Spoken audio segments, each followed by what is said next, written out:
बाबूजी, सुबह के 7 बजे थे। टंग टंग। बाबूजी के कमरे से 2 बार घंटी की आवाज़ आई। सहायिका मीना उधर जाते जाते ठिठक कर बोली, दीदी साहब आपको बुला रहे हैं। आज बेटी मीनी का दूसरी कक्षा का रिजल्ट है।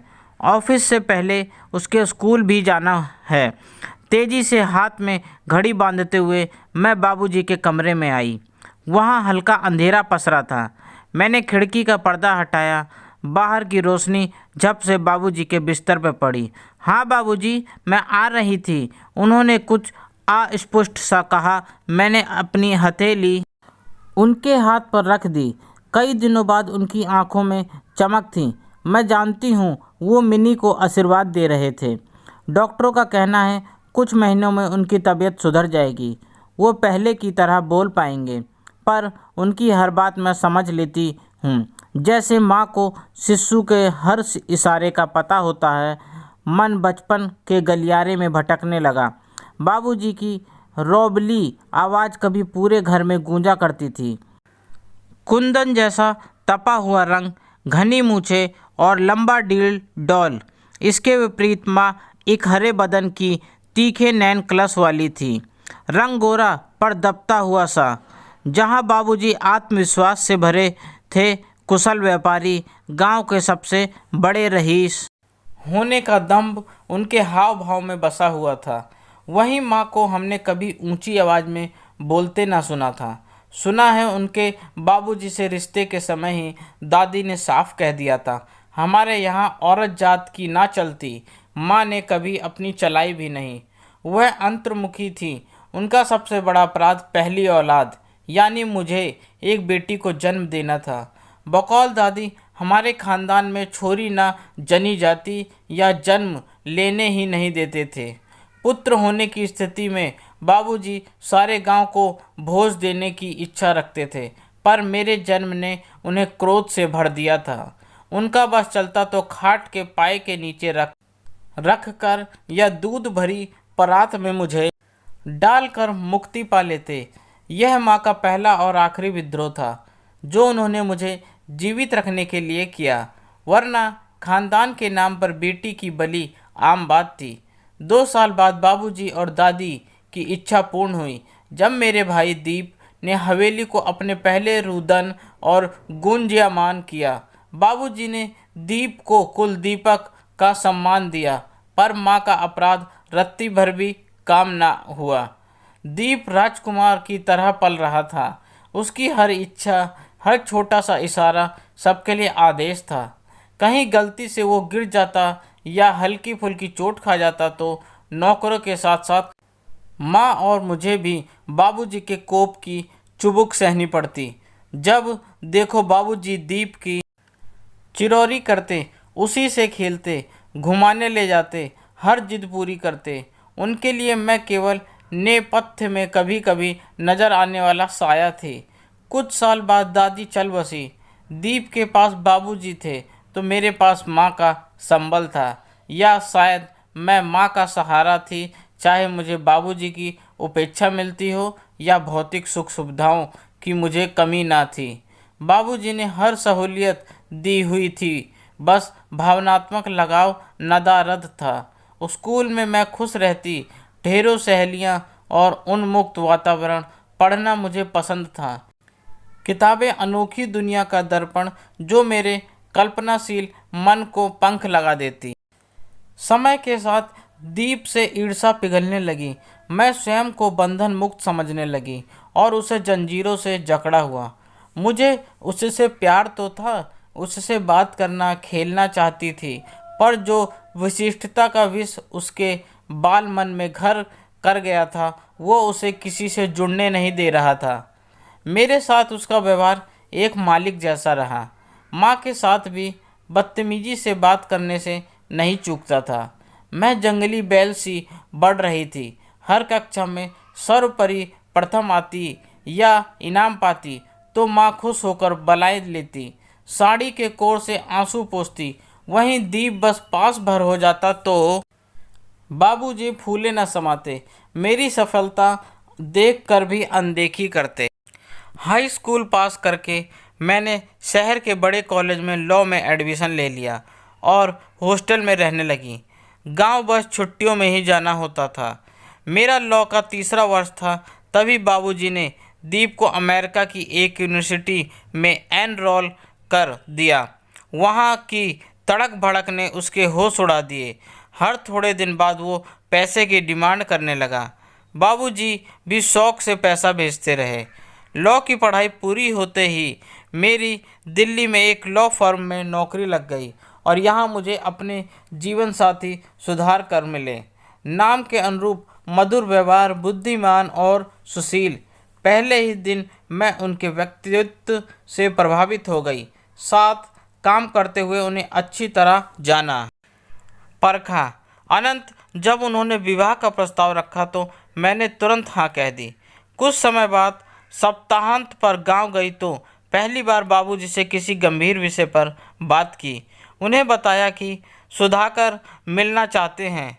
आशा अनुरूप उनकी प्रतिक्रिया रूखी रही। उनके अनुसार एक तो सुधाकर ठाकुर नहीं है, अंतः विजातीय है। दूसरे, मैंने स्वयं वर चुनकर जो धृष्टता की है उसके प्रतिकार स्वरूप मुझे उसी समय घर से निकाल दिया गया। हारी हुई मैं वापस दिल्ली आ गई। कुछ समय उपरांत मेरी और सुधाकर की कोर्ट मैरिज हो गई। सुधाकर के घरवाले और कुछ हमारे मित्र आयोजन में उपस्थित रहे। माँ का ख्याल रुलाई लाता रहा। उसका मेरे जीवन के इस महत्वपूर्ण पल में ना होना दुखदाई था। उस समय तक लैंडलाइन फ़ोन गांव तक पहुंच चुके थे। घर फ़ोन करती तो मेरी आवाज़ सुनते ही फ़ोन पटक दिया जाता। मैं अपने घर संसार में खुश थी, बस माँ की याद चिंता बन मेरे मन को विचलित कर जाती। माँ मेरा बिछोए ना सहन कर पाई। जिस दिन मैं बेटी मिनी को अस्पताल में जन्म दे रही थी उसी दिन माँ चल बसी। मैं अंतिम दर्शन भी ना कर पाई। माँ ही एकमात्र सूत्र थी जो मुझे घर से जोड़े थी। उसके जाते ही गांव और घर से मेरा नाता टूट गया। दीप ने कभी मेरी खोज खबर नहीं ली। बाबूजी मुझे याद तो आते पर एक हुक के रूप में, एक ऐसा रिश्ता जो संवारा भी नहीं जा सकता था और नकारा भी नहीं जा सकता था। देखते देखते 5 साल बीत गए। मैं और सुधाकर अपनी प्राइवेट प्रैक्टिस, घर गृहस्थी और मिनी का लालन पालन में मग्न थे। ऐसे में एक दिन गांव के पड़ोसी जो किसी ज़मीन के केस में कोर्ट आए थे मुझसे टकरा गए। मुझे वकील के चोखे में देख पहले तो बड़े खुश हुए, फिर बाबूजी की हालत पर अफसोस जताने लगे। मैंने हैरत से माजरा पूछा तो उन्होंने जो बताया वो सुनकर मेरे पैरों तले से ज़मीन खिसक गई। अपनी ग्रेजुएशन कर दीप वापस गांव आ गया था। आते ही उसने चिकनी चुपड़ी बातें कर सारा व्यवसाय, घर और ज़मीनें अपने नाम करा ली। बाबूजी तो सदा उसके मुंह में अंधे ही रहे थे, फिर बूढ़े भी हो रहे थे। शायद सोचा होगा कि आज भी सब इसका है और कल भी इसी का होगा। बाहर से पढ़कर आया लड़का है, अच्छा है, अपनी जिम्मेदारी समझेगा। पर जो विशिष्टता का जहरीला पेड़ उन्होंने बोया था उसका दंश झेलना अभी बाकी था। बिजनेस के काम से अक्सर दीप बाहर रहता था। एक बार गया तो काफ़ी दिनों तक ना वो आया ना उसका फ़ोन। दरवाज़ा खटखटाया भी तो नए मकान मालिक ने, जिन्हें दीप चुपचाप मकान बेच गया था। बाबूजी को पता चला कि 10 दिन पहले घर, व्यवसाय और सारी संपत्ति बेच कुल दीपक जी अमेरिका 9-2-11 हो चुके थे। इतना बड़ा विश्वासघात और वो भी जान से प्यारे बेटे के हाथ वे बर्दाश्त न कर सके और पक्षघात के शिकार हो गए। उन्हें संभाला हमारे पुराने वफादार नौकर मोती ने, जो उन्हें अपने घर ले गया और यथासंभव इलाज करा रहा था। यह सब सुनते ही तुरंत पैर मैं और सुधाकर बाबूजी के पास पहुंच गए। मुझे देखते ही उनकी आंखों में अविरल आंसू बहने लगे। दुख, शर्मिंदगी, पश्चाताप से भरे नीर उनके गालों से बहकर मेरे हाथों पर गिरने लगे। उस एक क्षण में जाने कितने गुजरे पलों की कटुहाट बह गई हम दोनों के मध्य किसी अदृश्य शक्ति ने मानो पिता पुत्री को एक अटूट बंधन में बांध दिया। मुझे लगा मेरा आज ही जन्म हुआ है और मेरा जन्मदाता मेरे होने को स्वीकार कर खुशी मना रहा है। हम उसी दिन बाबूजी को दिल्ली ले आए, उन्हें अच्छी चिकित्सा उपलब्ध कराई है। इन 6 महीनों में सैकड़ों बार रो चुके हैं। जब एक बार मैंने कहा, क्या दीप की याद आ रही है, तो घृणा और वितृष्णा से उन्होंने ना में सिर हिला दिया। मिनी को देखकर उनके चेहरे पर असीम सुख आ जाता है। मुझे और सुधाकर को ऑफिस भी देखना होता है, तो सारे दिन की सहायिका मीना को रख लिया है। बाबूजी की हालत में सुधार है, हाथों में हलचल है, अब सिरहाने लगी घंटी बजाने लगे हैं। एक बार टंग मीना के लिए, 2 बार मुझे बुलाने के लिए और 3 बार मिनी के लिए। अधिकतर 3 बार घंटी बजी है और मिनी दौड़कर नानू के पास चली आती है। धीरे धीरे जवान भी उठने लगी हैं। मैं प्रतीक्षार्थ हूँ कब उनसे रुकी हुई बातें कर पाऊँगी। उनके प्रति नाराज़गी जो सारी जिंदगी रही कि वे सही अर्थों में पिता नहीं बन सके, कहीं तिरोहित हो गई है। रिश्ता जैसे बदल गया है। मैं उनकी माँ बन गई हूँ और वो मेरे पुत्र। इंतज़ार है कि वे कब ठीक होंगे। अगर कहेंगे तो हम दीप पर मुकदमा कर बाबूजी को स्वाभिमान पूर्ण जीवन दे सकते हैं, पर यह उन पर निर्भर है।